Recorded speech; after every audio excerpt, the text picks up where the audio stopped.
As you know, for the last 7 or 8 years, I've been asking my guests to give me a biography of themselves in 7 words, a haiku of sorts, or if you're modern, a tweet. And the 7 words that Edwidge Danticat gave me, I told her how much I loved Joan Didion's 7 words. Joan Didion said, 7 words do not define me yet. And Edwidge Danticat gave me these 7 words. I want 7 trillion more. 7 words, I want 7 trillion more. In closing, I would like to dedicate this evening, a special dedication. I would like this evening to stand in living memory of the film director, screenwriter, and producer, Jonathan Demme. Edwidge Danticat.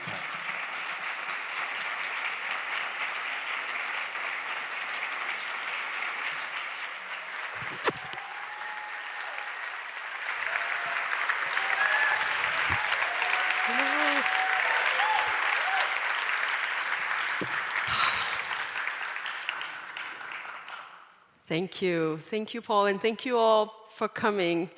I know Paul was so relentless in promoting this, so much so that I was afraid nobody was coming. So well, I can have that effect also. I am a bit of a nudnik. I just don't give up. Yeah, so I'm very happy to be here back at the library. And Paul started out by mentioning Jonathan, and I think the last time we were all here in this room together was to see Junot Diaz interview Toni Morrison. That is correct. And Jonathan was with us with Joanne and Michelle, who are all here again tonight. So it's a very special, also return in that sense. Yeah.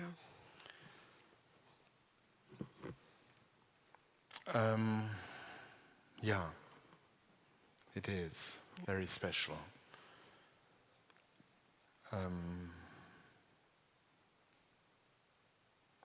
The Art of Death, writing the final story, I take it to be really a map of what is meaningful to you. And I want to begin with a quotation from the book. But I was struck as I was reading this quotation by the strength of the word sentence and the origin of the word sentence, which means a doctrine, an authoritative pronouncement, a judgment, being sentenced, sententiousness, even sentenced to death. And you talk about, you quote, and I'll read it. This is the quotation which I love and which I'd like us to start out with. Years ago, I used to think it was possible for a novelist to alter the inner life of the culture. Bill Gray declares, new bomb makers and gunmen have taken that territory. Still, Gray, who refers to himself as a sentence maker, concedes that there's a moral force in a sentence when it comes out right. It speaks the writer's will to live. And you comment on this line. I agree. There's a heart-stopping, breathtaking, indescribable element to some sentences that even the most carefully chosen image can't match, due to the sentence precision, specificity, clarity, or ambiguity, opacity, or mystery, rhythm, lyricism, and sometimes even shock value. The writers I discuss in this book are extraordinary sentence makers. So, you quote Don DeLillo here, and I'd like you to comment on what I just read and what it is about writers as sentence makers that particularly appeals to you.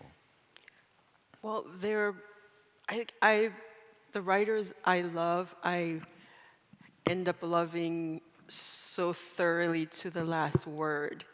And the sentence, especially first sentence, is usually for me the beginning of a love story, right? And so you If it's a open good one. if it's a good one, then it's like a breakup, like a quick breakup if it's a bad one, because I'm getting to this age where I feel like, okay, I'm not going to endure write something, and if I don't like it, but when it's so powerful to me, that draw and that sentence, especially the first sentence, is that thing that just grabs you out of your life and say, like, spend this time with me.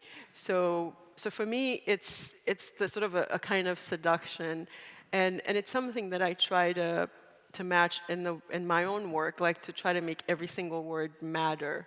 And part of that comes from also writing in a language that I wasn't born speaking, and always worrying about an element of clarity.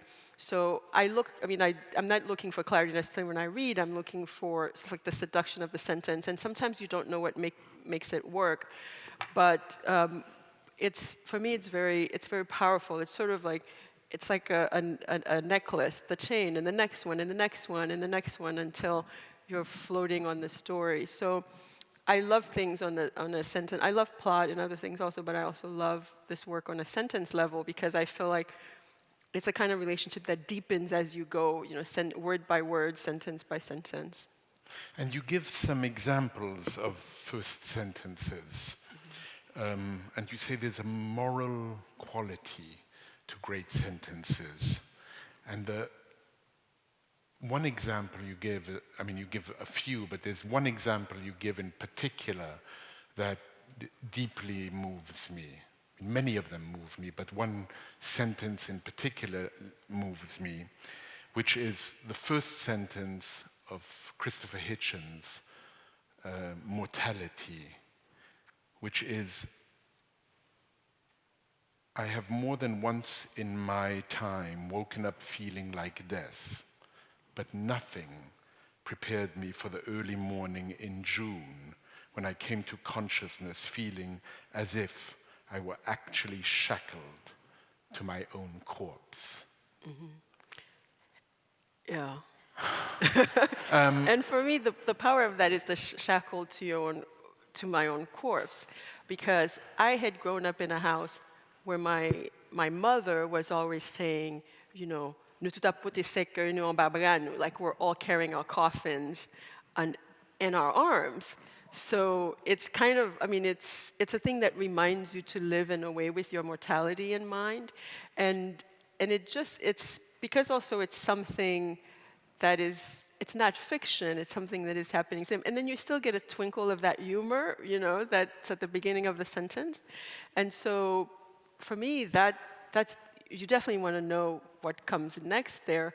But there's also a part of it that it's almost like he was expecting, we all know, and if you've watched people you love pass away, sometimes suddenly, sometimes gradually, but it kind of, you understand immediately what this shackled to your own corpse or carrying that coffin means. There's no denying this mortality. And what I loved in even working on this book and reading, especially the writers, like the dying writers, and who were aware that they were dying, like Audre Lorde or Christopher Hitchens, because they have this skill to describe, they've described other people's mortality. And now to have the task of describing your own mortality, I feel like is the people who undertake that as writers, it's an extraordinary gift to the rest of us, and helping us to understand better, just both how we live and how we die. So the shackled to my own corpse, to me, was, and it's at the beginning, right? It's really kind of, yeah. A quick parenthesis, and then I have to move to this, but the quick parenthesis is when you mentioned your mother, who will come back again and again and again. When she said you walk around with your own coffin, she spoke about that with you, about the way you dressed. Yes. And I'm wearing color tonight. Yeah, I know. You've broken something. Yeah, and I've had like the reverse mourning, because and my parents used to, because I wore black through college, so I was sort of in my morbid, also black is slimming stage. I just gave up that struggle. But my parents used to always say, you know, they say, when we die, you won't have to buy any new clothes. You know, they were very practical people because I had a closet full of black clothes. And so, and this time, you know, it's been a while, I feel like, and this month is approaching where my dad passed away this month, and I was remembering it because not that I was remembering the day, but I was remembering that feeling. I felt like there was a sadness coming on me.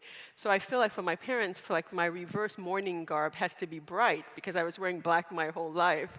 So, but that's also one of the things, part of the rituals that come after that you try to sort of find in concrete ways to in some way keep this person you've lost with you. You know, when Christopher Hitchens speaks about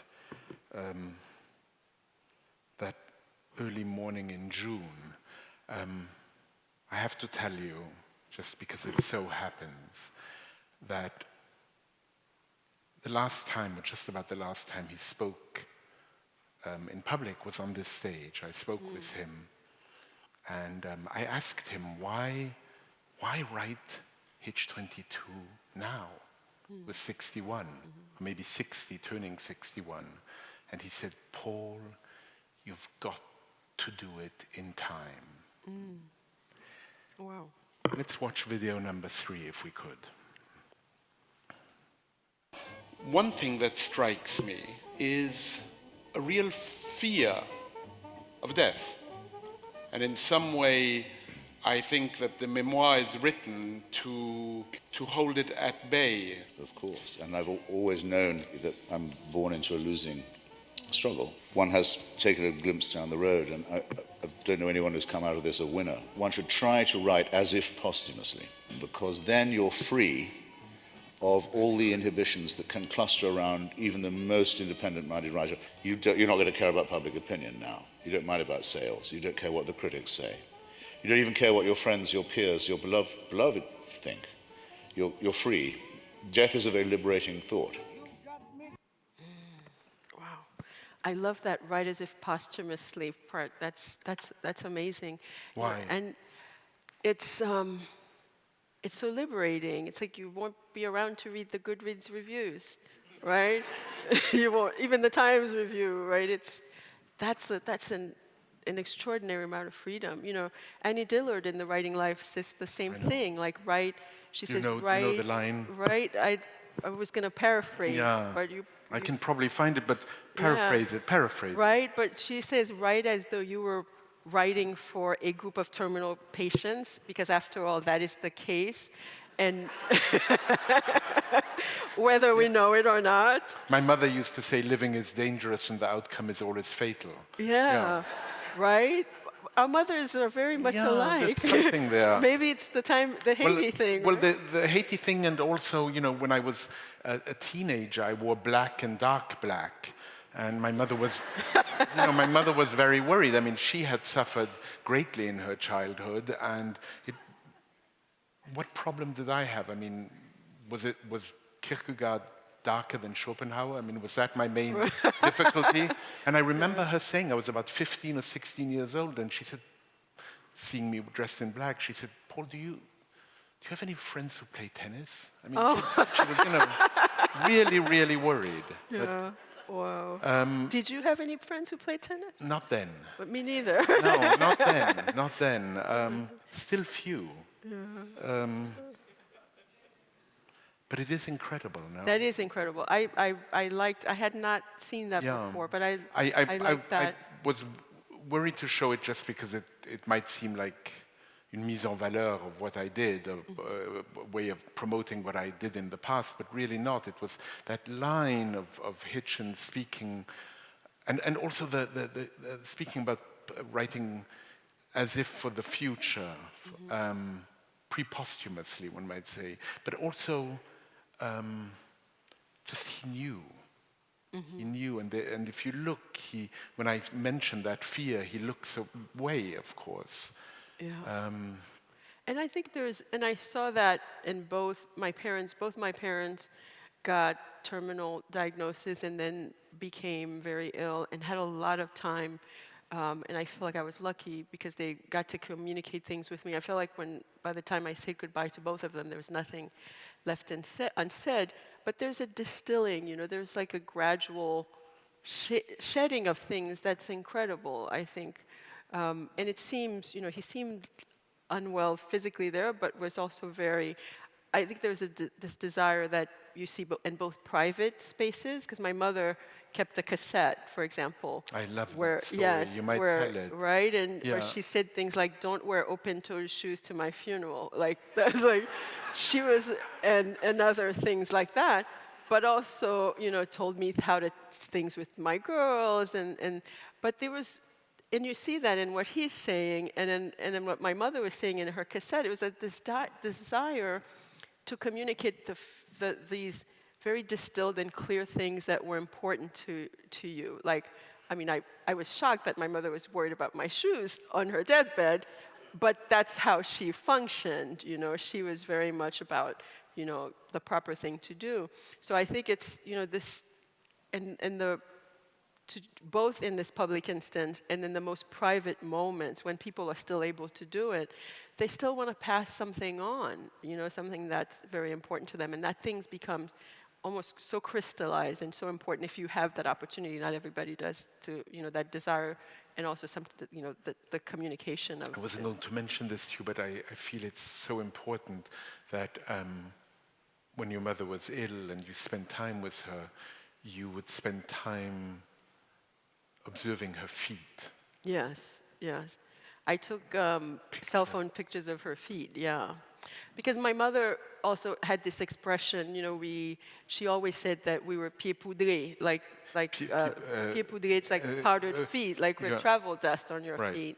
And it's something that she sensed in me. Like after my first trip from Haiti when I was 12, I felt like, okay, I'm free to travel everywhere now that I can. And so she thought as like my wanting to study abroad in college, like everything as pieds poudrés. So, and I didn't want her, so when every time we went somewhere, to the doctor, to the first test, I would take a picture of her feet. I didn't want her to also feel like I was documenting, and I felt like it would have been disrespectful.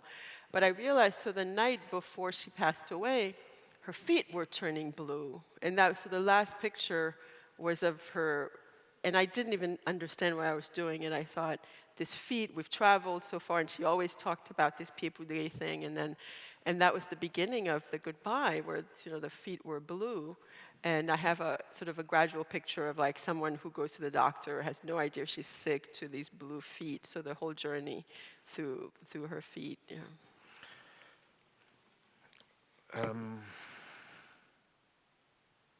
You're mentioning Junot Diaz and Toni Morrison here. Toni Morrison occupies a space for you which is so tremendously important. You say Toni Morrison Sula is a godmother of every one of my books. Yeah. Incredible line. Yeah. Why? There's just so much that she does in there. And it's one of I read The Blue Estai, in school, and I didn't quite get all of it. And when I first read it, and then I read Sula, and I was like, I know these women. I know these women. But then also as a writer, for me, it's a craft course, and the sense of how much you can pack. In a sentence. In a paragraph, and a story, and it's decades, and this very relatively small book. And when I was reading it again, and with this perspective of writing about death, and death is written about gloriously in all of Toni Morrison, but in this particular one, and the different ways that people die, and just the dignity in dying, the trying not to die, and I just felt like there was a whole other layer to it, and on the sentence level, it's amazing. It's poetry. It's community, creating a community in so few words. I mean, it feels like it's a masterful work in the sense that just like the economy of it. Of course, I talk about some of the other work also, but I feel like that one, it's helped me a lot in terms of sentence construction and other things, because it's also, I can read it, like if I want to read it once a day for a week, I can, and because it's also, you can take it in short, in a short period of time. Let me give an example of a sentence of hers you particularly like from Sula. While in this state of weary anticipation, she noticed that she was not breathing, that her heart had stopped completely. A crease of fear touched her breast. For any second there was sure to be a violent explosion in her brain, a gasping for breath. Then she realized, or rather, she sensed that there was not going to be any pain. She was not breathing because she didn't have to. Her body did not need oxygen. She was dead. Mm-hmm. Right? It's kind of like, after I read it, after my mom passed away, and I thought, that's kind of the death you want for your loved one. And then Beloved, they said that the grandma dies like soft as cream, in all these ways. I mean, there are other ways that people die violently. But it's, for me, the extraordinary thing in that is that she's expecting this battle, right? Which is sort of like the Ars Moriendi, like we're to fight, the spirits on the deathbed. And she's expecting that. She's expecting this explosion. But we're with her. We're with her until the end. And then the next sentence that's not in that is she goes, wait till I tell Nell. Yeah. Right? And so it's kind of like, oh, that relationship is going to go on, which is also the other way that we look at death, and that as a continuity, right? Not as, she was dead, but that's not the end of that. They're going to still have a relationship, which I thought was the other extraordinary thing. And this passion for, one might call it a passion for death, in the sense of the word passion nearly in the etymological sense of what makes you suffer. But like you talk about the passion of Christ, but this passion for this subject, how did it come about? I think it's, so my uncle was a minister in Haiti, and my dad left Haiti when I was 2, and my mom when I was 4, and I grew up in this house with my minister uncle and all my cousins whose parents were also in other countries, in Canada and Dominican Republic. And so we were in this house with these 2 older people and my uncle had service every, like when there was revival, we were in church all the time. And so on a weekend, you might have, like a wedding, like a funeral in the morning, the wedding in the afternoon, Sunday service, and child baptisms, and all of that. And sometimes I would be wearing the same dress to all of those because you were part of the minister's family. So very early on, I saw a lot of corpses. Like I saw a lot of dead bodies through my uncle's work, and I feel like I had to find some explanation for myself why to not be afraid. And so to me, it was just, okay, that's something that will happen to all of us, and it's something that behooves us to understand. One of my favorite English words. Right? It's a great word, no? Right? You're not even an immigrant, but immigrants, like people like me love words like behoove. I love it too. Like, yeah, so I really wanted to tell myself stories about it, and of course we got from my uncle's work, the biblical interpretations, and from the general culture, from Vodou, other explanations, and so, but all I felt like, even when I was very young, was there was continuity, that whatever it was not the end. It was sort of like in Sioux, like, wait till I tell Nell, and frankly, before I read this, the Morrison too, I thought, I really was waiting for somebody to come back and tell me, which you don't want to, because part of also with this whole, all the rituals, we have had at that time when I was a kid in Haiti, these very elaborate wakes before the funerals. So there was a lot of party, kind of like, I was just reading this book, Kevin Tullis' My Father's Wake. It's about the Irish wake. And it was so incredible, like the similarities with the Haitian wakes. Irish and Haitians. I no, was blown away by so many of the similarities, like the gaiety of the wake. But all these rituals are both about hanging on to something of the person, but also saying goodbye. Like, we love you, we celebrate you, but don't come back. Like, we know you're out there, we'll honor that. But there's also all these things of separation. So in the Haitian countryside, you will have a beautiful, sometimes, family mausoleum in the backyard behind the house. And sometimes the mausoleum is prettier and much, like concrete and beautiful than the house. But at the same time, people are not, there's the proximity and there's a continued relationship, but we also have to make the boundaries clear to these rituals, So all of that was fascinating to me, which is something that's remained, and it's actually worries some of the people in my life, because when I would tell people when I was writing this book, I would say I'm writing this book, the art of death, writing the final story, and they would say, are you okay? Isn't it interesting? Yeah, it's so interesting because it seems that for people, writing about death is a morbid subject. Well, Really isn't. These people are so weird that. Yeah. No, I mean it is a morbid subject, and I would find in those conversations, either people were like really turned off, or we would spend the next 3 hours talking about deaths that they'd experienced, and so it was either a conversation killer or like an opening to something much longer. But it's something that even through that journey of being a spectator and with my uncle's work and also seeing the power of grief, the power of just really raw grief at these funerals where people were expected. There was a certain performance element too. Like, so when my dad passed away, he had been sick for so long, and he had he had pulmonary fibrosis, which is a constant coughing. It's a very painful 9 months of that. And so all of us in my family, my brothers, we had cried so much that at the funeral we didn't cry. So, and then people in my mom's church, things were getting back to her, that they thought we were we didn't display enough, like crise. There's something in Haitian culture called crise, where you're just throwing yourself on the ground. We didn't do, people were suspicious that we didn't do that for my father. You remember the first line of Camus' Stranger? He was...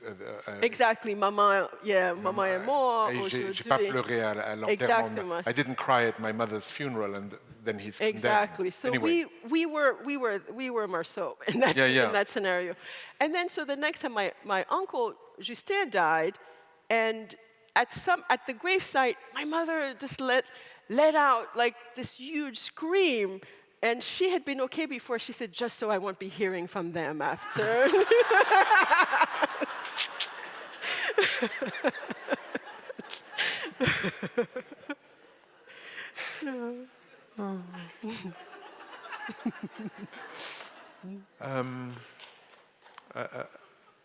Let's just look at video number 1, if we could.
You have to tell them what that is.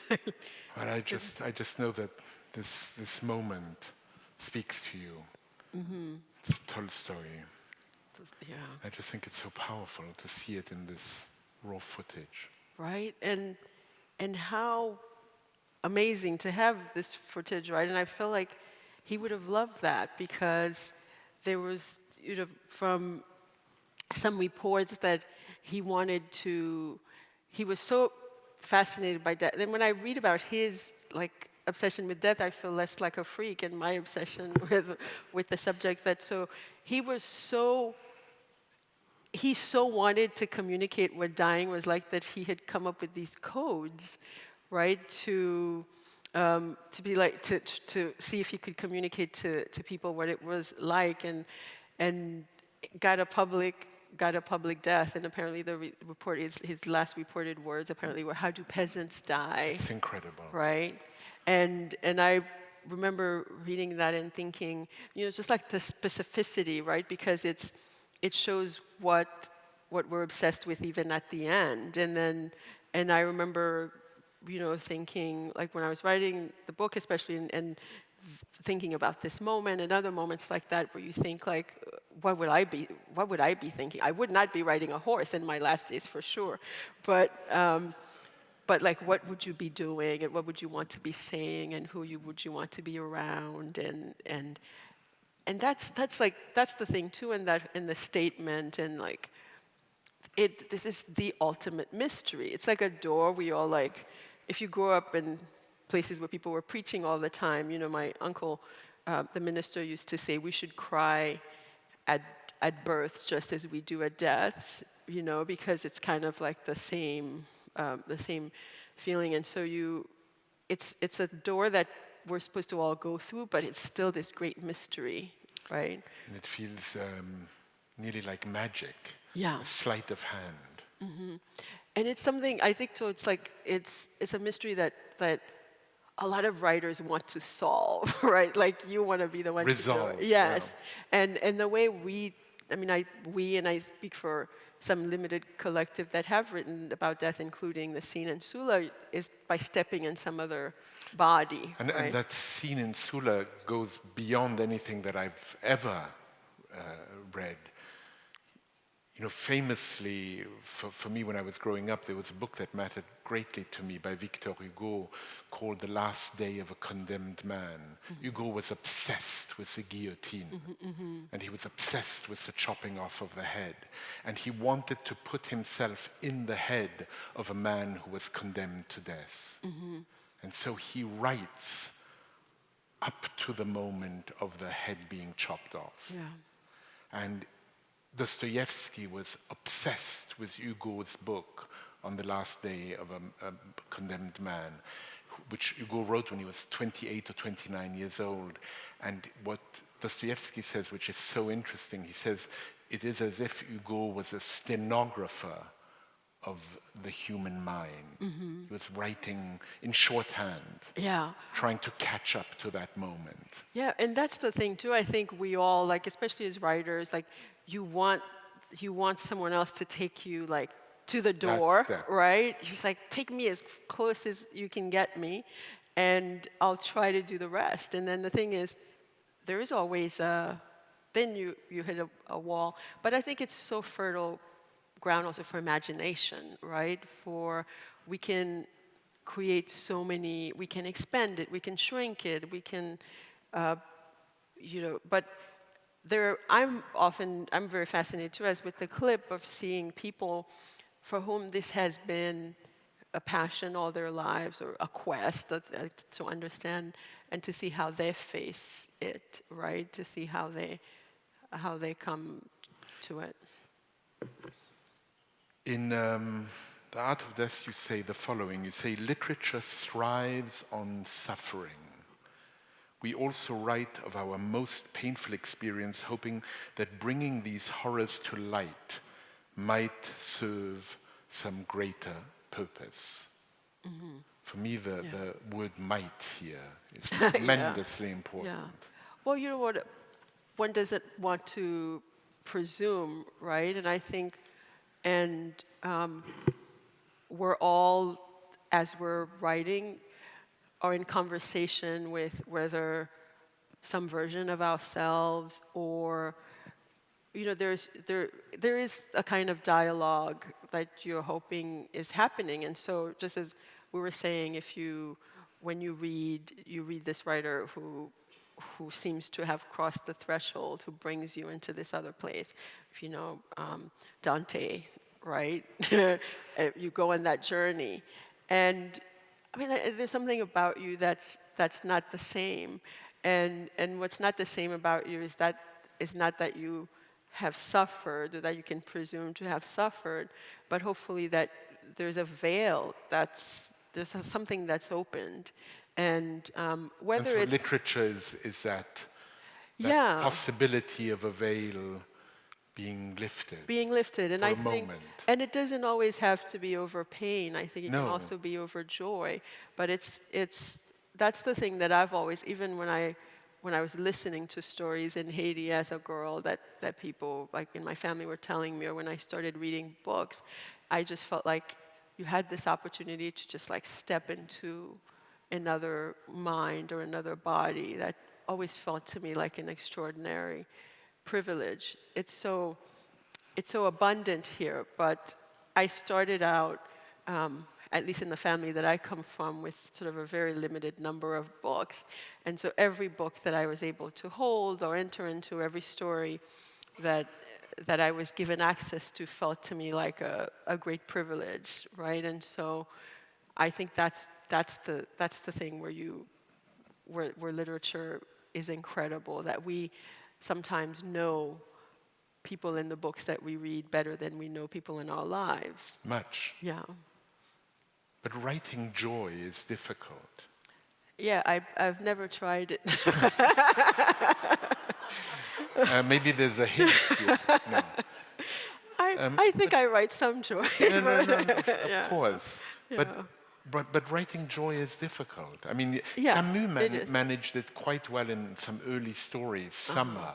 Yeah, in the you know, essays. in the essay, right? I mean, in the essays, he manages to speak about, to speak happiness. But Yeah, it's and very, very hard to do. And he does it, and others do it, and sometimes do it through nature, right? And surroundings, and the things you love, and the people we love. I think that's the way that's how I feel like, even in writing about my mother's death, or my father's death, or my uncle's death, very difficult circumstances, I feel the joy is in that I was able to have had these moments with them, that our lives had intersected, and it's hard, like writing or even thinking about in the moment of grief, but what is causing the grief, or what is sustaining you through the grief, are these moments that these beautiful, joyful moments that you can remember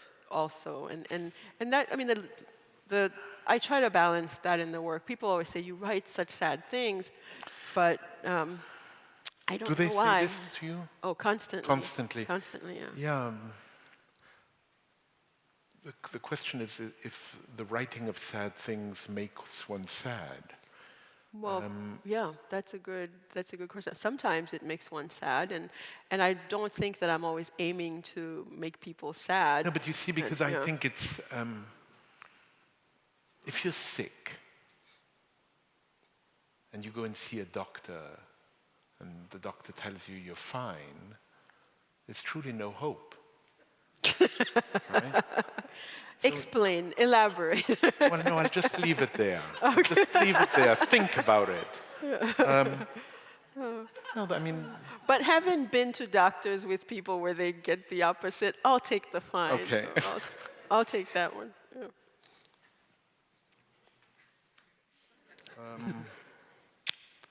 There's one line that haunts me in The Art of Death, where you say, hearing, they say, is one of the last senses to go.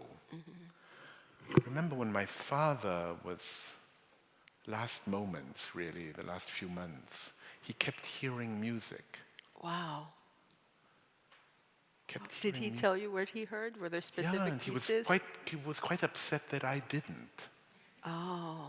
It's music from the Vienna of 1925, 26. He was born in 1918, just a month before the end of the First World War, and he lived until the ripe age of 97 and had this incredible life. And he kept, my mother had died and my sister had died, and he kept saying, but don't you, and it always happened more or less at 10 or 11 in the evening. Wow. He would call me in and say, can't you hear it? Oh, So when wow. I read this, because, and you know, Oliver Sacks talks about this, that music, it's one of the last Oh, wow. the songs of our childhood. That's powerful. Yeah. Yeah, both my parents, so my dad would hear people, and actually he would say, my mother was here in a red dress, and then our relatives would say they're coming for him, they're helping him transition. And my mother, there were times when she would say, what are you doing here? And she was looking at me, and she was talking to me the way she used to talk to my father. So from both my parents, it was voices that came back. But I wonder, did you play music for your dad, or it was just I did a little bit. I mean, truth be told about my father in terms of hearing is that he was very hard of hearing. So he was hearing from within. Yeah, he was very hard of hearing, which meant that Wow. I had to early on learn how to speak clearly. Because I wanted to be heard. He kept saying that one of the reasons he was able to last that long was because he didn't hear well. He could tune things out. Yes. Yeah. Wow. He said it's an incredible... So the key to living to 97 is to not hear well. Yeah, well, it seemed to have helped him. And I think that probably gives one a certain level of peace of mind, right? Well, you know, when you were talking about the internal hearing, so you hear the past. You Wow, hear, of course, as you yeah. were saying about voices. Yeah.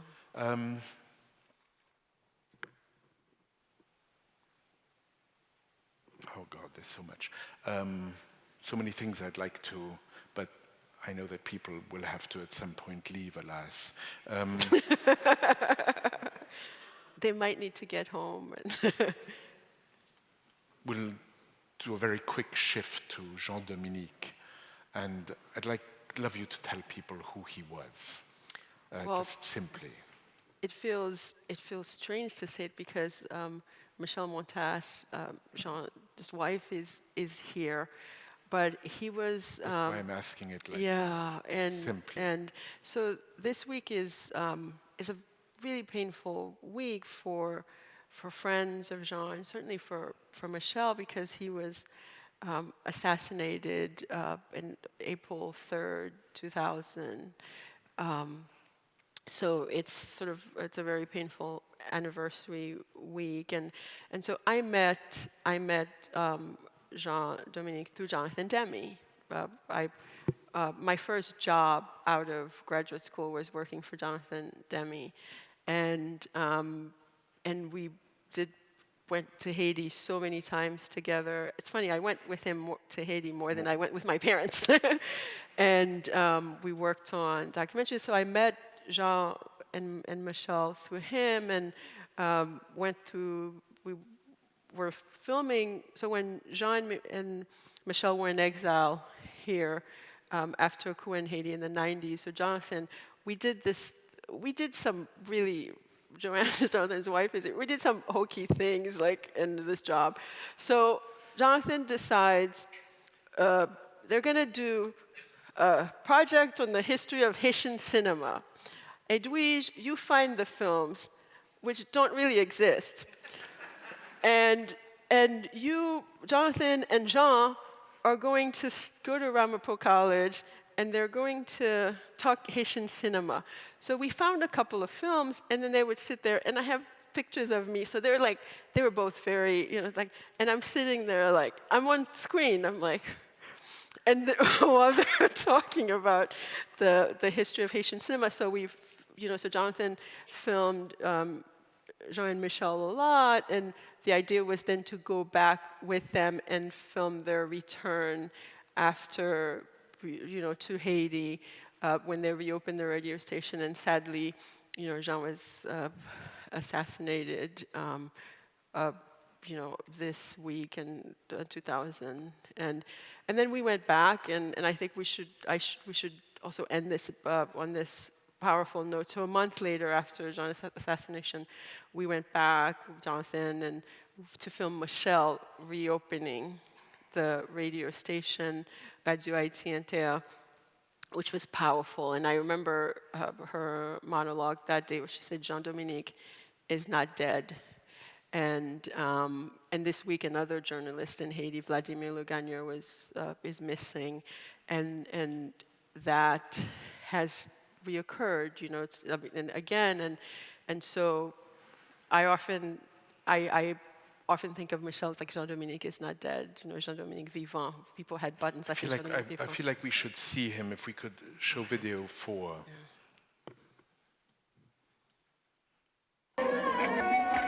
Sodo, ville bonheur, Sodo, ville mystère, Sodo, ville misère, Sodo, ville d'espoir.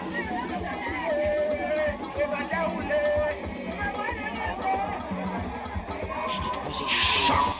It was the first time in the radio history of Haiti that there was this broadcast.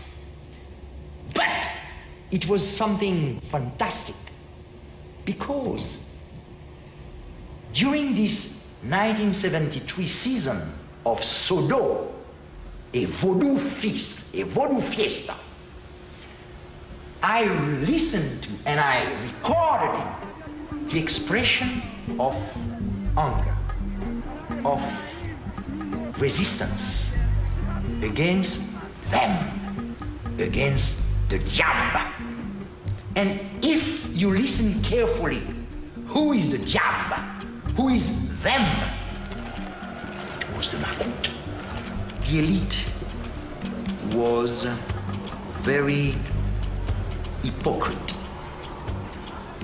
They were supposed to be French-speaking elite, speaking Parisian. They were supposed to be Catholic. They were supposed to be modern. Being Catholic, going to Mass every Sunday, meant that voodoo was the devil, because it was the religion of the poor people.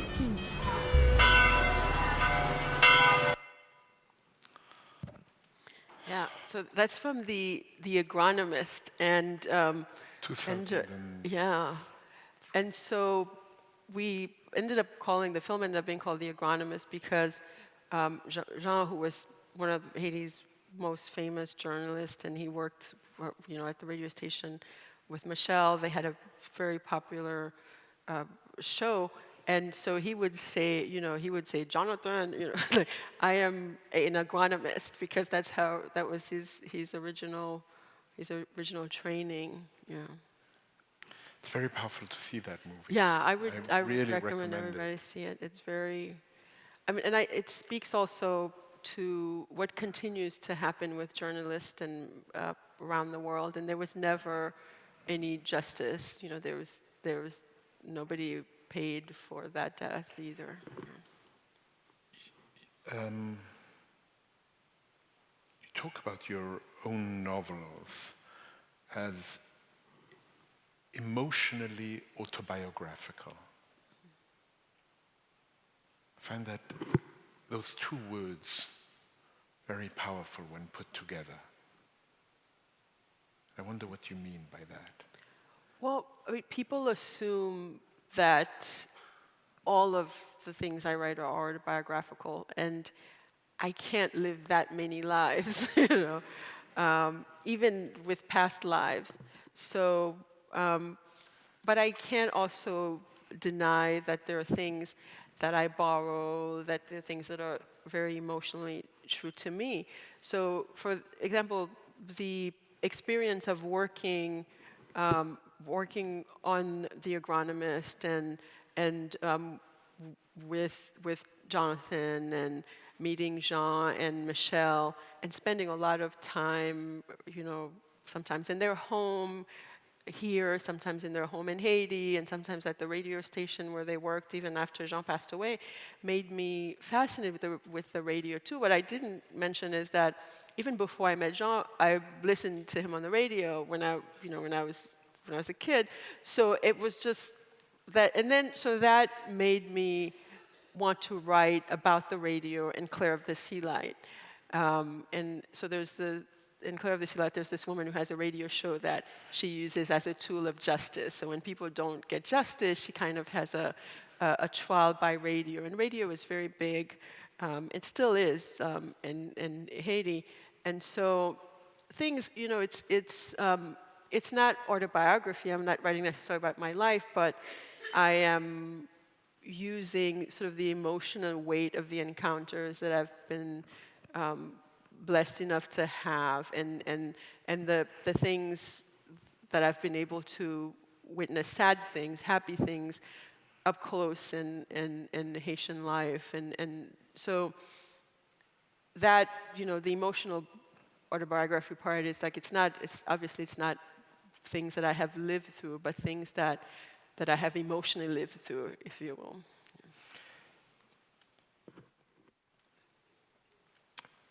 In Bree's Eyes Memory, you say, you describe the storyteller clapping her hands to the rhythm of the words. Mm-hmm. Yeah. What does that quite sound like?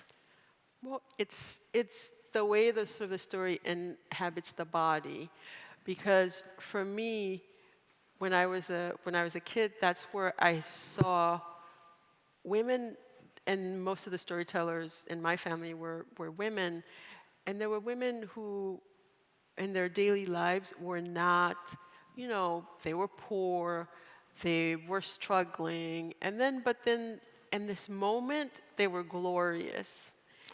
And then they embodied the story. And people who seemed, because also there was this relationship, at least in my family, with adults and children, where we were always to try to, it's like, we're not playing here. And then we don't, the children had to, there was a quick separation, there was a really big separation, except in those moments. And people who seemed very joyless to us, children, were suddenly so animated, exactly, and they would sing, and this was it just seemed like this very special space, and it was lively, and it just was bursting through these bodies that were working really hard, that were really toiling, that were sometimes very sad, and so for me there was always a physicality to this, as well as incarnation. Music. Yes, because there were also songs. Yeah, there were also songs, that you were, there's that Diane Walkstein collected some of the stories, and one of them was the magic orange tree, and you were supposed to sing, like when the magic orange tree is growing, you're supposed to sing, Tis orange grandi, grandi, grandi, tis orange grandi. Tis orange grandi, grandi, grandi, belle-mère pas mourir, belle-mère pas maman. And actually Diane Walkstein's, I think, daughter did a translation. So, and my daughters became very, belle-mère pas maman means stepmother is not real mother. So one of my daughters, like, so I love that thing. And she's like, I want to take it to school. And so we took it to the teacher who listened. They were singing it, and she's like, stepmothers are real mothers here, so we can't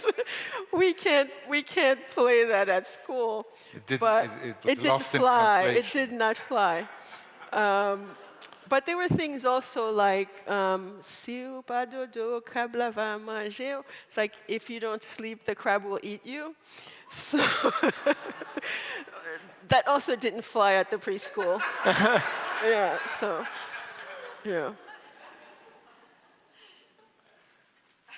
I got Edwidge to sing on stage. This was magnificent. But these are the origins. Foundation, yeah, because this is where it came out. Yeah, those were my writing teachers. Like that's kind of, I think that's how I came to story, and I don't know that if it would have been the same if I had just come it through the page. You know, it came through the body, it came through the voice, it came through this Incarnation, transformation. this- Yeah, yeah. You bring your body, you bring your Yeah, whole, you yeah. bring your whole self. And then it shuts down because then you're disciplinarian again. Then you're tough again, and it's kind of like. And your uncle was very tough. Yeah, yeah. Very. It had to be. It was like a really big brood of children in the house with him, and part of our discipline, which made the reunions really hard. Part of our discipline was always like, wait till you go to New York, your father will get you. And it's like, okay. Yeah. Let's move back for a moment to Toni Morrison, and to a parable she tells in a film that you've worked on, The Foreigner's Home. The Foreigner's Home, yeah. And interestingly enough, I just was thinking that it would be wonderful to bring Toni Morrison here together with you when the movie comes out, and have been contacted about that, which would be fascinating to do, but the movie isn't quite yet out. No. It's had some screenings. It has, yeah. Let's just take a quick look, and I'd love you to comment on this brief moment that was sent to me. Okay. From the video Foreigners' number, Home. Yeah. It's video number 5. Thanks to you, it was sent. During her Nobel Prize acceptance speech in Stockholm in 1993, Ms. Morrison recounted a parable that foreshadowed her exhibition at the Louvre and offered both a warning and a promise. I've heard this story, or one exactly like it, in the lore of several cultures. Once upon a time, there was an old woman, blind but wise. One day, the woman is visited by some young people. They stand before her, and one of them says, "Old woman, I hold in my hand a bird. Tell me whether it is living or dead." She speaks, and her voice is soft but stern. I don't know whether the bird you are holding is dead or alive, but what I do know is that it is in your hands. It is in your hands.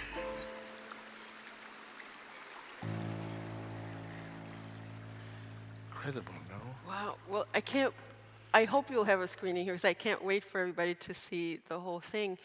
So The Foreigner's Home is this film that came out of, so in 2006, Toni Morrison was in residence at the Louvre in Paris.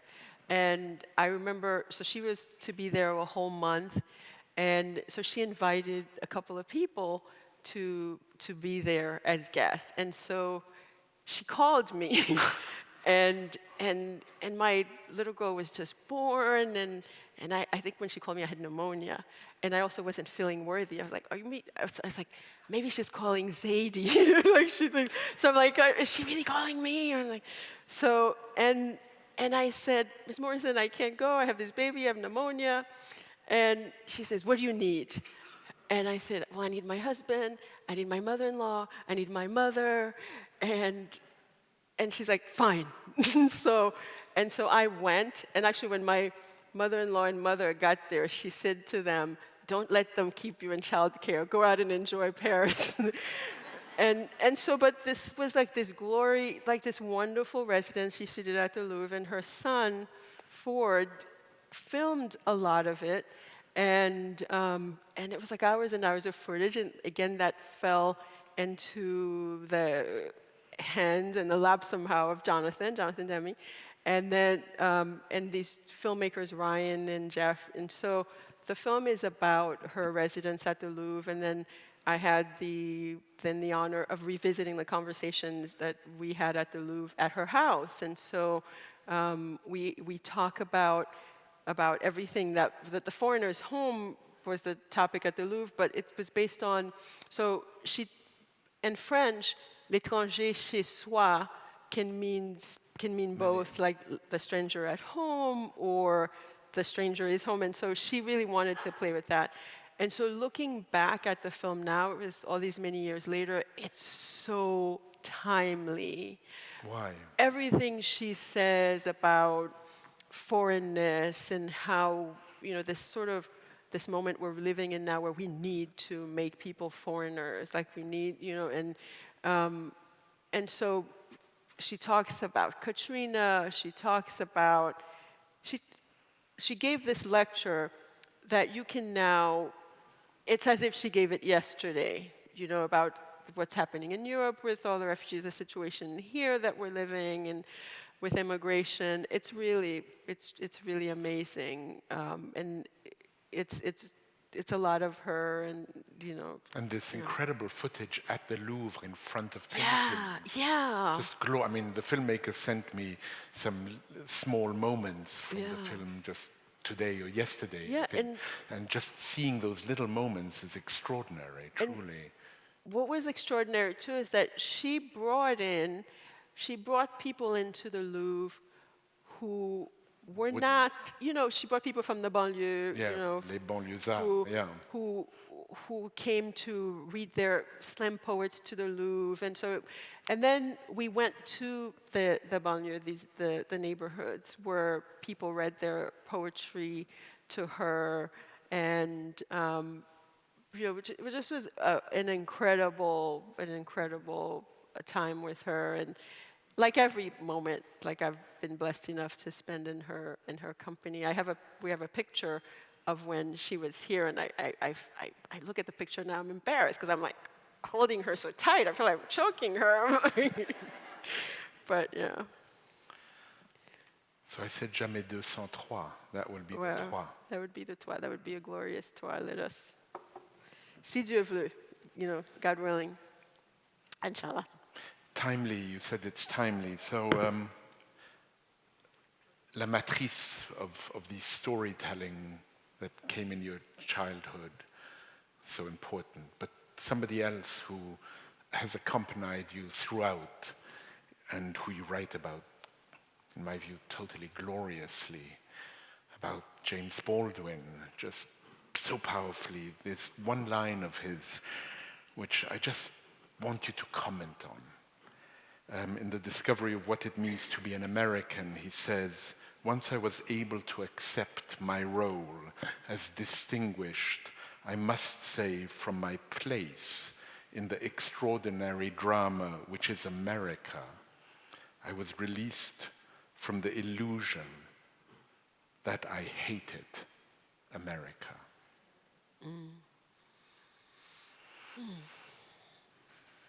We should probably just sit with that for You know what? You can. a while. It's like the story I said right. before. Let's not comment on it. No, but it's. Do you want me to It reread makes it? me think. No, it makes me think of when my uncle died in immigration custody. Do you want to tell that Well, story? Yeah, my but- uncle in 2004 left Haiti during a very difficult time. He was 81, had throat cancer, and was really frail and weak. And when he got to Miami, said that he would be staying longer because he had been coming to the U.S. for about 30 years. Said he would be staying longer than his visa allowed, and was arrested, detained. His medication was taken away, and he died 5 days later, shackled to a bed in the prison ward of the local hospital. So, and I remember people at that time, they kept saying, well, do you hate America? In that particular moment. So that makes me think of that. And to say, to say that you hate America, that would be reductive, I think, in that point. I hated those Americans, but I did not hate America. But I think that's the complication of immigration in terms of even like the marginality of that he's talking about, is that there's that sense that people feel like, oh, you should be grateful to be here, no matter what happens to you, right? And what I've always loved in Baldwin's critique that is of America is that he, at least the way I've interpreted it, is always seen it as an act of love, right?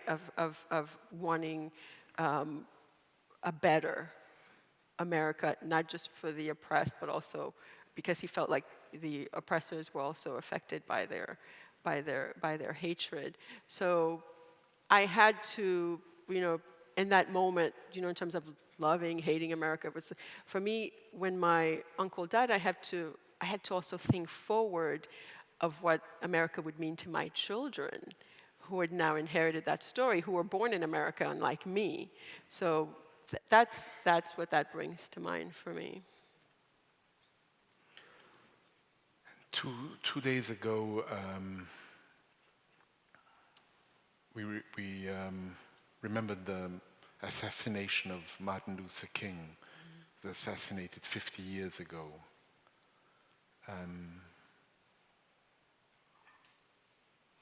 And you wrote about him just recently and sent me this piece. And in that essay, you say, perhaps this was always the case. Perhaps this was always the case. But in my 37 years of living in the United States, I have never heard it stated, implied, and flaunted as often and as clearly as now, that putting America first means openly stepping on the bodies, souls, dignity, and dreams of others. Mm-hmm. Yeah. Yeah. No, But it is the first part of the sentence that I find particularly interesting, perhaps. Yeah. Perhaps it's never been stated, but perhaps it's often been thought. Oh, I think it was always there, right? But there's a way that if we live in a big city with a lot of people in different places, even though, just 2 days ago you had another young man murdered in this city, Sahid Vassal. So, but there are pockets of moments where you might think you live in this, open, urbane society. But now it's always so, you're from shithole countries, it's so blatant. And I think it gives permission for others to be so blatant about it. So the thing,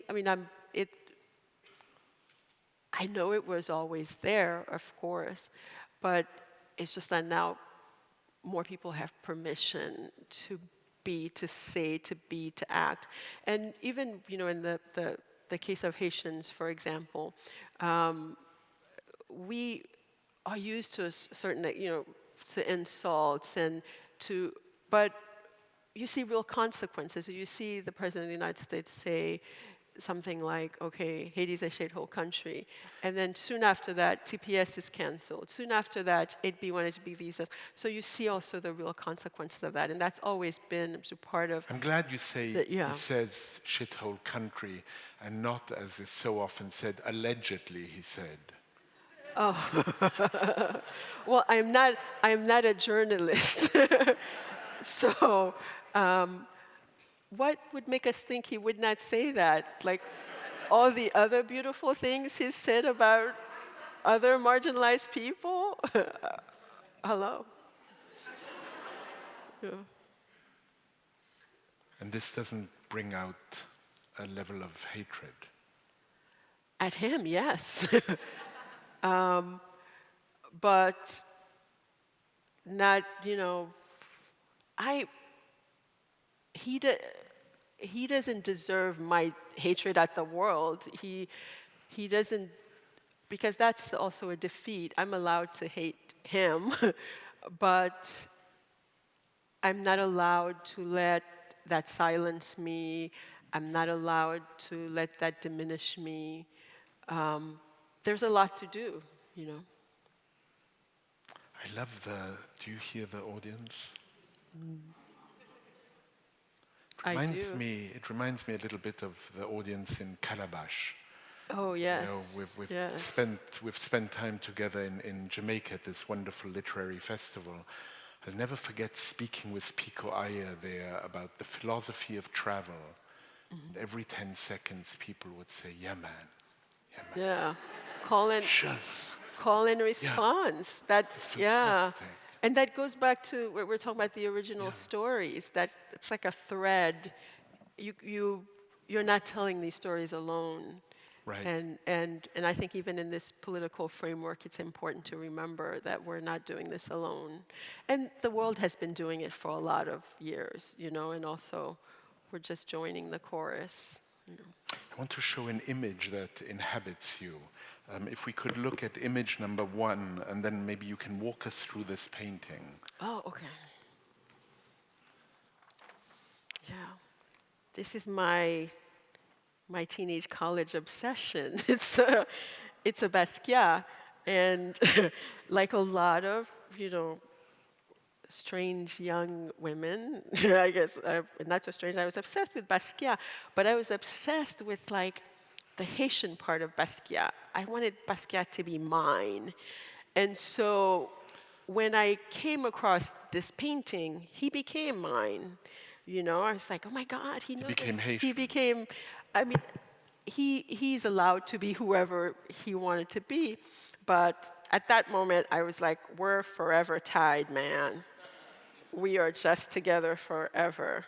And all the, you know, were the loans, you know, IMF, you know, all this stuff. But for me, Napoleon.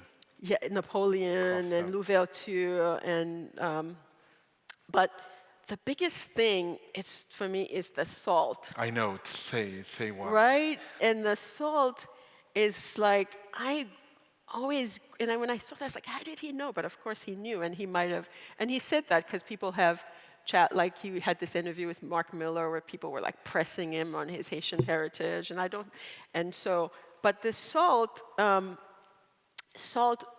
it is said, when people are zombified, if you eat salt, it liberates you. And so I just felt there was, you know, the salt out of everything here. I felt like there was the most coded, and I felt like he's talking to me. I was like, you know, I'm still a Basquiat groupie. And in part because of this painting. Because I felt like in Basquiat there's something for everybody, you know.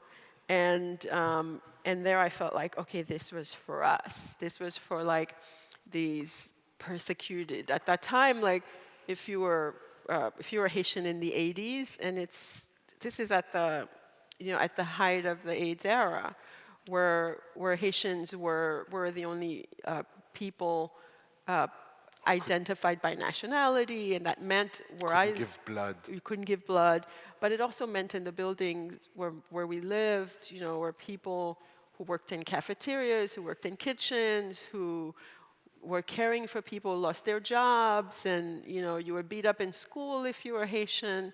So this was an extraordinary gift personally to me. I felt like, you know, and it's something that's so necessary when you're young. You're just thinking, oh, we also have people like this who is on the cover of the New York Times Magazine and who's sort of dapper and dandy and also tragic in the end, but left us this incredible like coded messages to carry on with us. You know. And so little of Haiti's history is taught or known in this country. Mm-hmm. Yeah, and Haiti has this history that's also such a big part of world history, right? Which, with the first Black Republic and this hemisphere in the first place where enslaved people overcame their masters and created this nation. I felt like he hints at a lot of this here, but connects also, you know, then and men and all this power, and it's a complicated history that is you get a bit of a glimpse of. In Create Dangerously, you write, Haiti's independence remained unrecognized by Thomas Jefferson, who urged Congress to suspend commerce with the nation, declaring its leaders cannibal of the terrible republic. Yeah. And you write also about the American occupation of Haiti. In 1915, the Boots invade, launching an American occupation that would last 19 years. As soon as they landed, US Marines shut down the press, took charge of Haiti's banks and custom houses, and instituted a system of compulsory labor for poor Haitians. By the end of the occupation, more than 15,000 Haitians had lost their lives. Mm-hmm. Yeah. And we know not, we know this not. Well, a lot of people do not. And even, my girls are obsessed with Hamilton, so they're always singing, Thomas Jefferson's coming home. I'm like, no, he's not. Not this home. And that's in part with, due to the, to this history. I mean, it's you're punished for a history like that. But your girls hear it when you tell her no. They still sing it, but I try to add layers for them. Yeah, but I mean, I think it's something that always strikes me. I mean, I remember so vividly how important it was for my father to give me a sense of history, of learning, and we spoke of it earlier. Mm-hmm. And I'm always surprised that in the English language as spoken in this country, when you want to say that something is irrelevant, you say that's history. Right? Yeah. Wow. I hadn't thought about that. And Yeah. My father really wanted me, to know.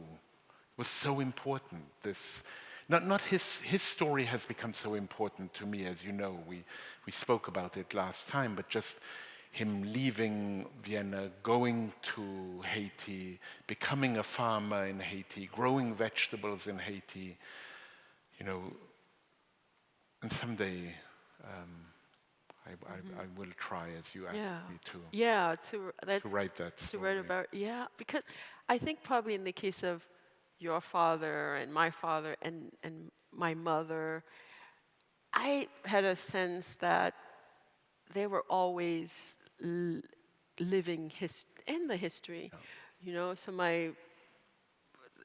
it wasn't back there. First of all, if you have this glorious history, too, of this revolution, and we talk about it so much because what came after was so difficult. So you cling to that. That's also important, history in the rearview mirror.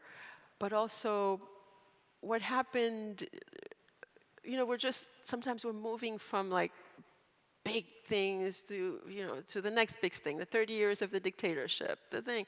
And so you're always living with some trace of the history in your family, in your, so it's never really history in the sense that you're saying as being completely in the past.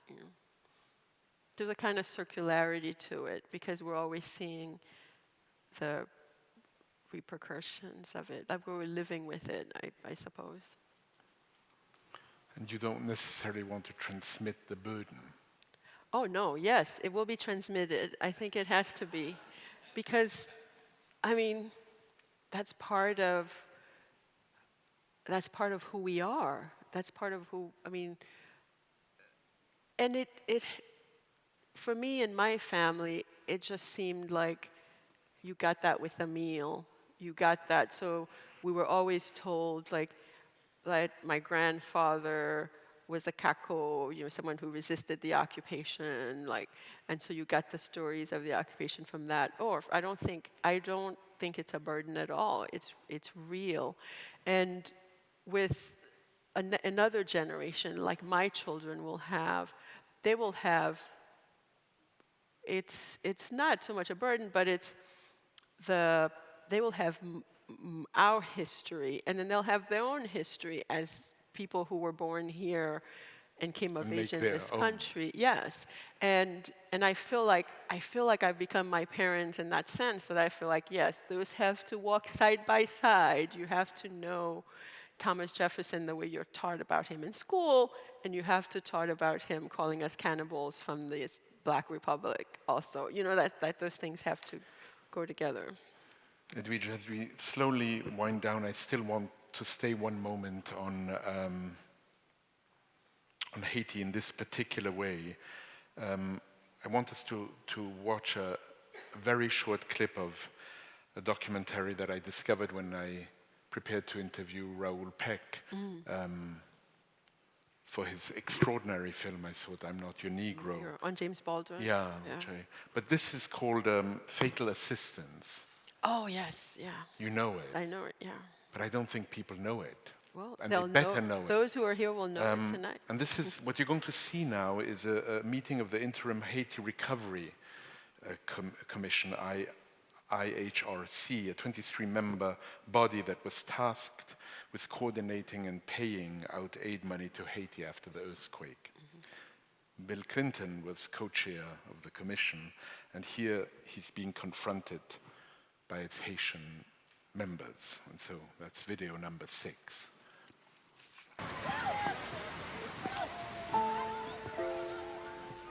Dear friend, the international agencies have long ceased to be honest brokers. They also ferociously compete for donors' money. Despite obvious conflicts of interest, they act as contractors, squeezing out local actors for their own benefit. It is infuriating.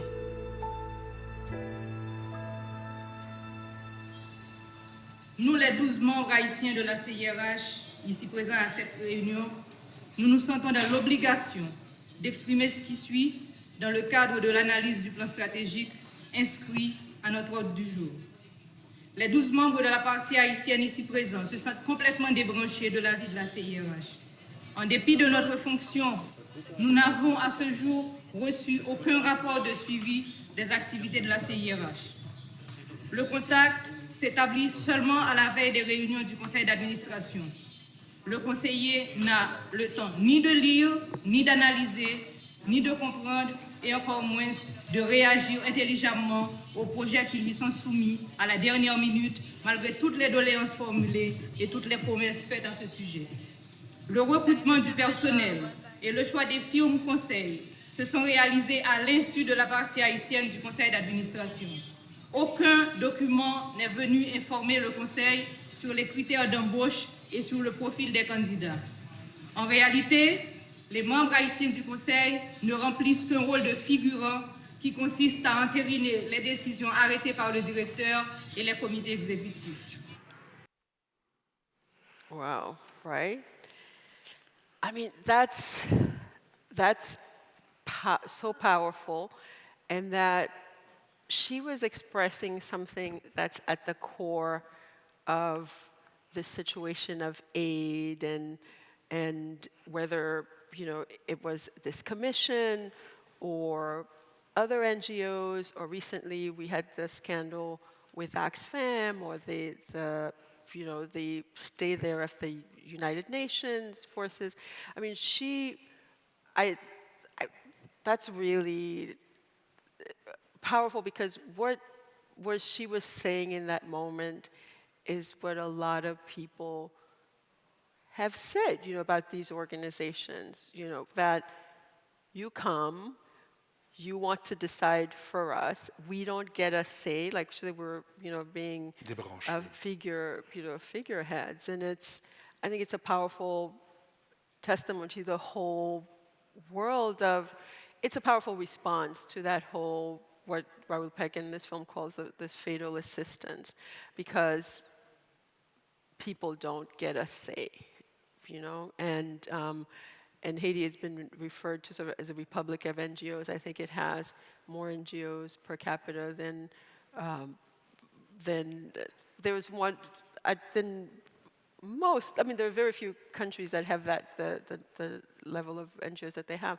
So she was there saying, She was a she was porte-parole, no? exactly She was a for this whole, and I think, I think after the earthquake, there was a kind of urgency for her to say that, and the film bears powerful witness to that. And how much was it heard? Whether it's to Bill Clinton or to these other, to these other NGOs, how much was it heard? How much is it heard? How much is it heard? I'm not sure a lot. I'm not sure that it's a lot, and many things that followed. Certainly the scandal with Oxfam, which was most recently, and that doing this, right after the earthquake, they were having orgies, and there were children involved, and just I don't know that that she was heard, but to speak to power in that way too was incredible, and just the fact of being able to make the statement, I'm sure, took a lot of guts on her part. In the film, it's worth seeing in its entirety. Yeah, it is. Because, I chose a tiny little moment, but I think it speaks to just how, in a way, plus ça change, plus c'est la même chose. Absolutely, and also the whole culture of aid, right? And I noticed that one of the books you were asked once which were your 3 favorite books, and you mentioned 4, and one of them was a book by Philip Gurevich. Mm-hmm. Because yes. He's very skeptical of the culture of AIDS. Well, this woman was speaking to it. She was speaking to it on this level of the commission, but and even sometimes there are people doing good things, but sure. But how much is how much is that really helping and Junot Diaz says something about you which is incredible, I think. He says you are the quintessential American writer tackling the New World's hidden history of apocalypse and how one survives it.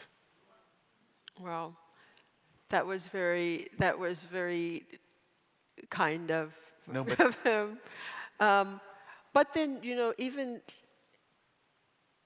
I listened to that after watching that, and I'm still at that, and I'm still at I'm still at that point where the conversation, you just feel like, gosh, how much does even help, right? And maybe you hope that whatever the work that we're doing tilts some kind of balance. And maybe and I know he means American in the America sense as well, and I embrace that. But then every day in this context that that I sit down to try to tell the stories I tell, there's always something like that happening where you think, God, is this even helping anybody? He has a question for you. Who does? Junot Diaz. Oh, really? Yeah. He sent me a question. This is your life? No, he sent me a question. Right. I asked him to be present in the room, and so this is what he wrote. The Caribbean is a cradle of African diasporic genius. When you're away from the Caribbean, what aspect of that genius do you find yourself recalling the most? Laughter. And I know that will surprise people because of my joy list there. No, I don't think so at all. I've heard a lot of people laughing tonight. Yeah, I don't think the humor, which I think there's a genius in it, especially Haitian humor, which is it's so dark and subtle. So my mother, for example, was always she would say to us, "I'm not going to speak English to you because I know 300 words, and I'm not going to waste it on you all." And when I think I think my mother at my father's funeral is just, we're around the grave, he's going in, and she goes, she's sitting there, and she's just muttering, "Jusqu'à ce que la mort nous sépare, jusqu'à ce que la mort nous sépare, until death do us part." And I think this is the most beautiful and moving thing. My mother is so in love with my father that she's like, until death do us part at this gravesite. And then so afterwards I said, oh, Mommy, I was so moved by this. And she's like, no, I was telling him to leave me alone. that jusqu'à ce que la mort nous sépare means like until death do us part. And if there was some kind of contract, it's done. Death has separated us. Goodbye. And so that kind of humor, like that people were, you know, that they were, I mean, sadly, like jokes about the earthquake. I mean, people just it's kind of therapeutic humor. That's what that is in a sense the strong connection between Irish and Haitian. Yeah, I think right? that's when I was reading that book, I thought, wow, I have to go to Ireland now. They always invite a lot of Irish writers to Calabash. I understand why. There's an affinity. Oh yeah, and that too. It's subtle, you know, because it's in everybody's individual thing. But I think for me that's the thing that I have. I'm not as successful as capturing that, and it's a project for me to try to also capture that sense of it, like the writing the yes, the fierceness of that woman facing Bill Clinton at the same time. Like that I know, like if you went for a drink with her afterwards, you would tell some jokes, you know. So that Did to you me, see when? The balance of that, yeah. In parting, just about, I must say the epigraph you put at the beginning of The Art of Death is extraordinary, and I want to read it, and then I want to ask you why you put it there. It's by Michael Ondaatje in the English Patient. He says, we die containing a richness of lovers and tribes, tastes we have swallowed, bodies we have plunged into and swum up, as if rivers of wisdom, characters we have climbed into, as if trees, fears we have hidden, as if caves. I wish for all this to be marked on my body when I am dead. I believe in such a cartography to be marked by nature, not just to label ourselves on a map like the names of rich men and women on buildings. We are communal histories, communal books. Yeah. You know, when I first read that, I read it in the context of that beautiful book, you know, which I've read many times, but it's always somehow rang true for me. Like when I read it, I was like, that's what I want. I want that cartography, and which I feel like we're creating all the time with the people we love, with the experiences that we've had, with the things that we've shared with people, and it's all that is inscribed in the body.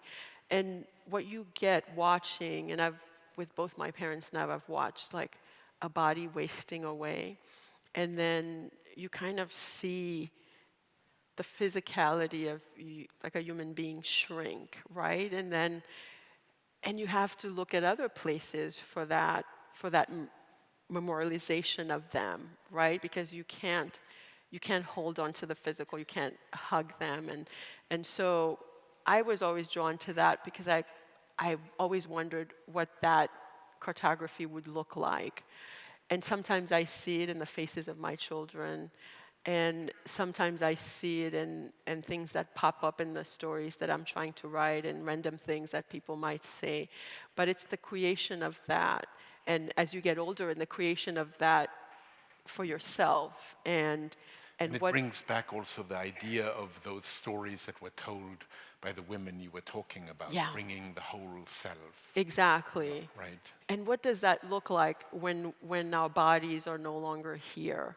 And it's something that you wrestle with in grief, like what is left of that person, right? And what will be left of me? And I think everybody who writes, who creates something, is trying in some ways, I feel like, to create a kind of cartography like that. We are communal histories. And we're all connected in the sense we are communal books. And if you're a writer, that's like, and sometimes it's actual books. I can't remember what African writer who was also in government said that when an old person dies, a library disappears with him. Yeah. And I think, and part of this quest too, for those of us who do this, who are in this craft, is like, what does our library look like? Like, what are we leaving? Edwidge, I'd like us to leave this room with your voice. This is a tremendous collection that Jasmine Ward put together called The Fire. This time, a new generation speaks about race, and you wrote a message to your daughters. I'd like you to read that. So from here, okay.